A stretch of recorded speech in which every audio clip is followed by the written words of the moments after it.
Hello everyone, this is Akash Srivastav, your law mentor, and today I'm here with a very interesting topic for our law Wednesday session. In today's session, we are going to discuss child custody in India. So without wasting any time, let's start the session. So you must be wondering why exactly we are going to discuss child custody in India. So if we discuss the concept of child custody, or if we ask anyone, the person may be a law aspirant, the person may be legal professional or a layman. So if we ask that who will get the custody of child in case of separation of husband and wife, so the answer will be that mother of the child will be the most appropriate person to get the custody. Okay, and when we talk about stats also, the same thing is being reflected over there also. So out of 90 cases, in only 2 cases, father of the child have been given the custody of it. Okay, so we need to understand that whether the scenario that we have or the preconceived notion that we have related to child custody in India, whether law is also same or law is saying something different. So in today's session, we are going to discuss this basic concept. So we are going to discuss what exactly child custody is, what types of child custody are there in India, what are the factors that need to be taken into consideration while deciding who will get the child custody in India. Then we will be discussing who can claim child custody in India. Then we will be discussing few of the important laws that govern child custody in India. And in last, we will be discussing the landmark judgment that shaped this concept in India. So first and the most important thing that everyone should be aware of is that there are various types of custody in India. So when we talk about child custody, there may be physical custody, legal custody, joint custody, sole custody or third party custody. When we talk about physical custody, in this type of custody, child is with one of the other parent, okay, and the other parent who have not given the custody of the child will be given the permission to visit the child at regular interval. When we talk about the legal custody, in this case, what exactly happens, the person or the parent that have been given the legal custody of the child will have sole right to decide on the health issues of the child, will have to decide on the educational right of the child, will have to decide on the property rights of the child. So all the rights related to these important aspects is given to that particular person. When we talk about the joint custody, you should never get confused that when we talk about the joint custody of the child, both the parents need to reside together under one roof. So what exactly happens in this case? They get the custody turn by turn. So for example, for 1 week, this particular parent will be taking care of the child or having the custody of the child, and in the next week, the other parent will be having the custody. So this is what happens in the case of joint custody. When we talk about sole custody, in this, one particular parent have been given the right of the custody of that child, and the other parent have been said that you cannot visit or take care of the child. So when we talk about the physical custody, in that custody, the person was getting the right to visit the child. But when we talk about the sole custody, in which only one parent have been given the right to take care of the child and to have the child with himself. The last one is third party custody. It happens in a situation in which both the parents are either denying the custody of the child or are not capable enough to take care of the child. In this case, what will happen? The third party or the third person will be appointed by the court to take care of the child and to have the custody of the child. So these are the 5 basic types of custody. The first one is physical custody, the second one is legal custody, then joint custody, sole custody, and the last one is third party custody.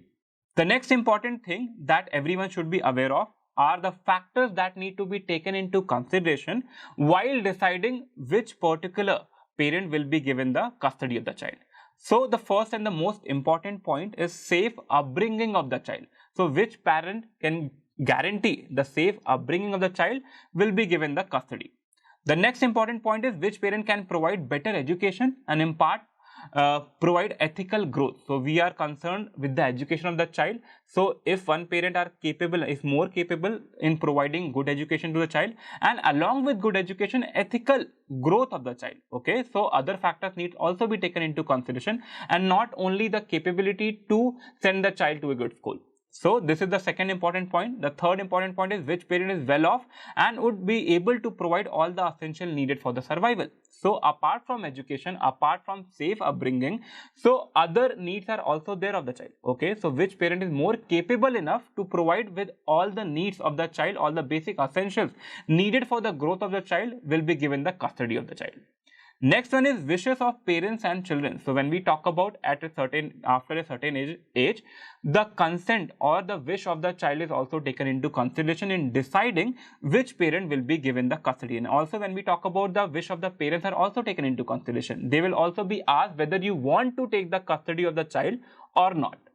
And the last and most important point is past criminal record or instances of abuse of parents. So if any parent have past criminal record, that will be taken into consideration while giving the custody. And also when we talk about instances of abuse, not only proved but also alleged instances will also be taken into consideration in deciding which parent will be getting the custody of the child by the court. So these are 5 important factors that should be taken into consideration while deciding which parent will be given the custody of the child after separation or divorce. Next important question that may come to your mind is that who can claim custody of the child? Is only father or mother, or other people can also come into picture? So both father and mother, definitely both father and mother have equal right to claim the custody of the child, but other factors need to be taken into consideration also.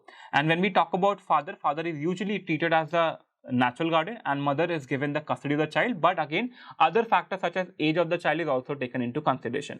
When we talk about relatives, friends of parents, neighbors or acquaintances, they can also claim the custody of the child, but only in cases where father and mother is not willing to take the custody of the child or are incapable to keep the child with themselves. When we talk about who has the priority claim to the custody of the child, so in this case what exactly happens that there is no priority. Both father and mother have been given equal right in terms of custody. But when we talk about the natural guardian, father is treated as natural guardian under Hindu law. But when we talk about the Wards and Guardianship Act, that is a secular law applicable to every citizen of India. In that case, both father and mother have been given equal right, and the interest of the child or the welfare of the child is a paramount condition in deciding which particular parent will be given the custody of the child. One of the most important point of today's session is laws governing custody of law. So there are religious laws also and there are secular law also. So when we talk about secular law, Guardianship and Wards Act 1890 is governing that. And when we talk about this particular act, both father and mother have been given equal right in terms of custody of a child. But the welfare of the children or welfare of the child will be the paramount condition in deciding who will get the custody. When we talk about the religious right, so Hindu Marriage Act, if both the spouses are Hindu by religion, then they will be governed by Hindu Marriage Act section 20 number 6. When we talk about if the spouses are of different religions, so for example Hindu and Muslim are getting married, then they are going to govern, the child custody will be governed by Special Marriage Act section 38. Then Hindu Minority and Guardianship Act 1956 is also there in picture. And when we talk about Parsi person belonging to Parsi religion, so Parsi Marriage and Divorce Act 1936 govern them, and specifically we talk about a section number 49. And the last one is Divorce Act 1869 will be applicable for other people not belonging to Hindu, Muslim or Parsi religion. As I said that laws governing custody law in India, so the secular law is Guardianship and Wards Act 1890 and it is providing equal right to both father and mother. But when we talk about religious law, Hindu law is inclined towards father, giving extra right to father and treating father as the natural guardian, and once there is no father or is absent or is incapable, then mother have been given the right to take care of the child. Now when we talk about laws, when we talk about rights, the landmark judgments have given a very good shape to it. They have clarified various pointers that was dubious when we used to read laws. So first and the most important case law related to child custody in India is Rosie Jacob versus Jacob Egg Chandrakamal. So what exactly was decided in this case? Tussle between right of father and welfare of child. So as I said that when we talk about Hindu law, when we talk about general laws in India, father have been given a right or he have been treated as a first natural guardian.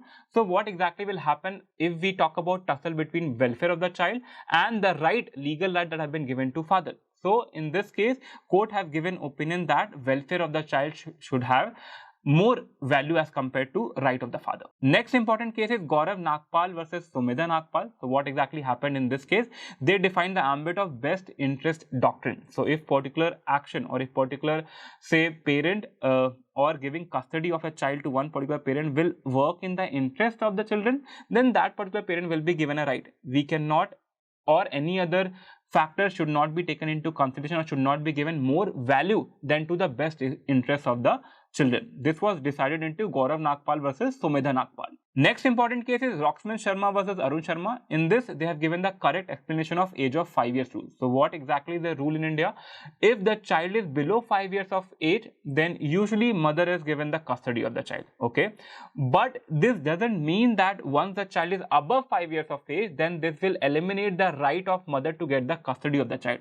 In that case also, if according to court, mother is more capable enough or it will be more suitable for the child to be with mother, then this factor, this age 5 year ka factor will not be taken into consideration. Even if child is above 5 years of age, mother will be given the right of the child or the custody of the child. Last case is Athar Hussain versus Syed Siraj Ahmed. In this case, what exactly was decided? Effect of second marriage on custody. So this is the general understanding of everyone, is that if the one of the parent is getting remarried, then there's a high probability that he will not be able to take care of the child that was with the first marriage. But again, it was decided by court that this should not per se on the face of it eliminate the right of the other parent who got remarried. If he can prove before the court of law that he is capable enough to take care of the child, in that case he can get the custody of the child even if the parent got remarried. So these are the 4 important landmark judgments that interpreted different pointers related to child custody in India. So this was all related to today's session, guys. So in today's session, we discuss why exactly we need to discuss child custody in India, what exactly is the preconceived notion related to child custody in India.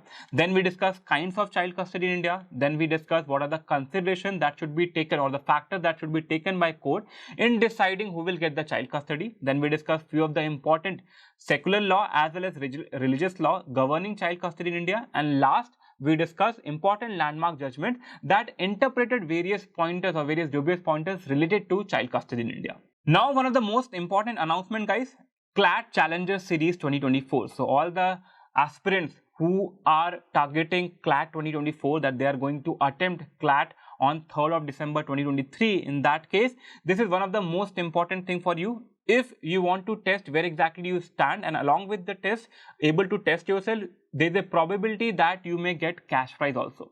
So IMS have launched CLAT Challenger Series 2024, in which there will be 3 tests, and for every test, if you top that test, you will be getting 15,000 rupees cash prize.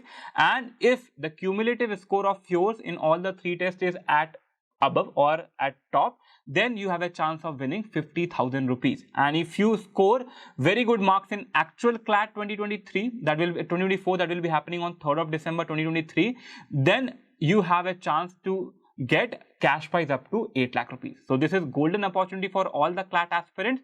So if you have not registered yet for CLAT Challenger Series 2024, you need to do as soon as possible. Thank you everyone. This was all from my end. Best of luck.